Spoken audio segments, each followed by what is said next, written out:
Looking to the Democratic side of the race, President Biden is facing primary challenges as he seeks re-election. One of those challengers is Marianne Williamson, who's faced off with some top Democrats before in the 2020 race.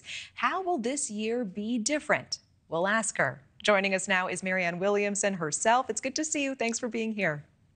Oh, thank you so much for having me. And I know that you have a debate tomorrow with another Democrat looking to upset President Biden, Minnesota Congressman Dean Phillips. How are you preparing? Well, you have a debate team, debate prep team, and you get together every day and you go through, questions. What are they going to ask you, and what you feel, and how you're going to say what you feel. I'm very much looking forward to the debate.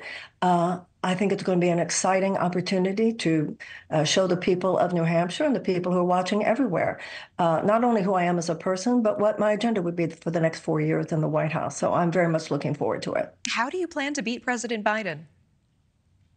Well, President Biden is not doing well in the polls. So it's hardly a unique communication at this point to say, this might not be the strongest candidate. We have 70% of Democratic voters who do want to see other options than the president. So I don't believe that the president's message that Trump is a threat to democracy is the way we're going to win. Not that I don't agree with that, because I believe that he actually is.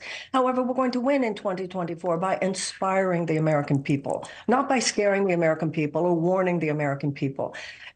People who love Donald Trump are going to vote for Donald Trump. I think that there are people in this country, probably millions of them. You could indict the former president 91 more times. They're still going to vote for him, and that is their right.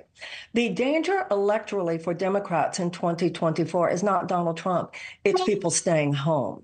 And that's why my agenda is the agenda that would be the winner in 2024, because I'm inspiring people. There has been a 50-year war against the middle class in this country, and we need to present to the American people the option for a new beginning and hope for a repair of middle class and repair of their lives. That's how we're going to win. And I don't think it's so much a tough sell showing the American people that we can do better than President Biden in the 2024 elections once people hear me. And tomorrow they'll have a chance to hear me, and they'll also have a chance to hear Dean Phillips. Yeah, I appreciate that. And speaking of Mr. Trump, I do want to ask you about a moment making headlines tonight.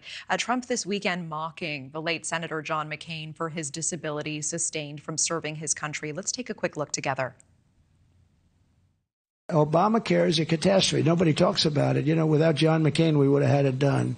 But John McCain, for some reason, couldn't get his arm up that day. Remember? He goes like that. That was the end of that. So Meghan McCain is responding tonight. She posted in part, "My dad was an American hero." Also, she says Trump is a piece of expletive, election-denying huckster whose own wife won't campaign with him. That's what she tweeted or posted on X. Marianne, do you have any response to this moment generating headlines? The former president speaks like a nasty human being, and he has now. This is nothing new. This is not even the first time he's mocked people with disabilities. He will mock anyone. He will put down anyone. He will demonize anyone. That's why he's been such a very, very negative force in this country, and why it's so important that Democrats defeat him again in 2024. Okay. The U.S. Supreme Court will take up Trump's appeal of a Colorado ruling that barred him from the primary ballot in that state. Do you believe that Trump should be kept off the ballot? Well, the Constitution says that someone has engaged in insurrection. The problem, of course, is that he has not been convicted of that. I have a problem with secretaries of state making that decision. I think we need to beat Donald Trump on the issues. I think it's very dangerous for this country if he is blocked from ballots. I think that this will only increase the division. It will only increase the resentment, the grievances, and the hatred. So I actually think, since the president has not been convicted of insurrection, I hope he is able to be on these ballots so that we can beat him fair and square. And there will be no question in anyone's mind we beat him on the issues. Okay, Marianne Williamson, we will be watching the debate tomorrow. Thank you so much for joining us tonight. Thank you. Thank you so much. Thank you for watching. Go to newsnationnow.com to find News Nation on your television provider. And don't forget to click the red subscribe button below to get more of News Nation's fact-driven, unbiased coverage.